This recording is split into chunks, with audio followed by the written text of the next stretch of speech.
मगर अगर वो बहैसियत चीफ जस्टिस कर्नाटका के उन्होंने एक जजमेंट दिया, हम डिसएग्री करते हैं, मगर आप कुरान की वर्सेस को मिसरिप्रेजेंट करते हैं। Prophet Muhammad peace be upon him के हदीस को आप उसको तोड़ के पेश करते हैं।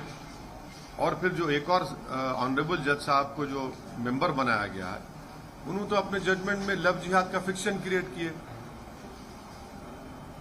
लॉ कमीशन जो होता है, एक इंडिपेंडेंट एक्सपर्ट लीगल एडवाइस देना उनका काम होता है।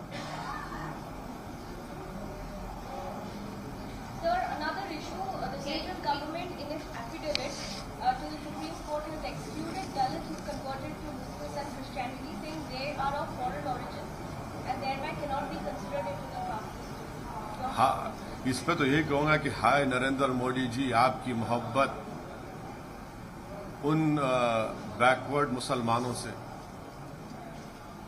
क्या कहा था उन्होंने हैदराबाद में? बीजेपी की एग्जीक्यूटिव कमेटी हुई थी यहां पर, मुसलमानों में जो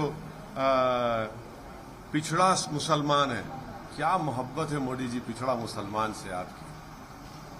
आपकी असली मोहब्बत तो एफिडेविट में निकल कर आ गई। आपने पिछड़ा मुसलमान को कह दिया कि वो, क्या कहा आपने मैडम? नहीं, पसमानदा नहीं, पसमानदा मुसलमान के बाद फॉरेन ओरिजिन के मोदी जी पसमानदा मुसलमान। क्या मोहब्बत है मोदी जी आपकी पसमानदा मुसलमान से। हाय हाय, पसमानदा मुसलमान देख रहे होंगे उसको कि पसमानदा मुसलमान है तो फॉरेन ओरिजिन का है।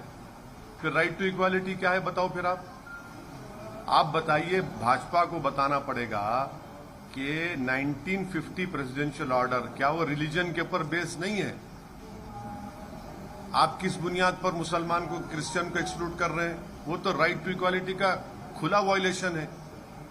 क्या देश के प्रधानमंत्री और उनकी सरकार भूल गई कि महात्मा गांधी ने इसी मसले पर क्या लिखा था अपनी उस वक्त की मैगजीन में, हरिजन मैगजीन में?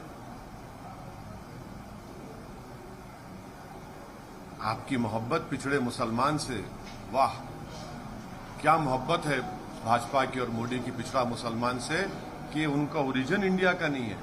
मगर आपको उनकी बड़ी फिक्र है, आप उनके लिए कॉन्क्लेव करेंगे। आपकी मोहब्बत, हमने तो पार्लियामेंट में मैंने कई स्पीचेस दी हैं जिसमें मैंने कहा कि 1950 प्रेसिडेंशियल ऑर्डर को खत्म करना चाहिए, ये रिलीजन न्यूट्रल होना चाहिए।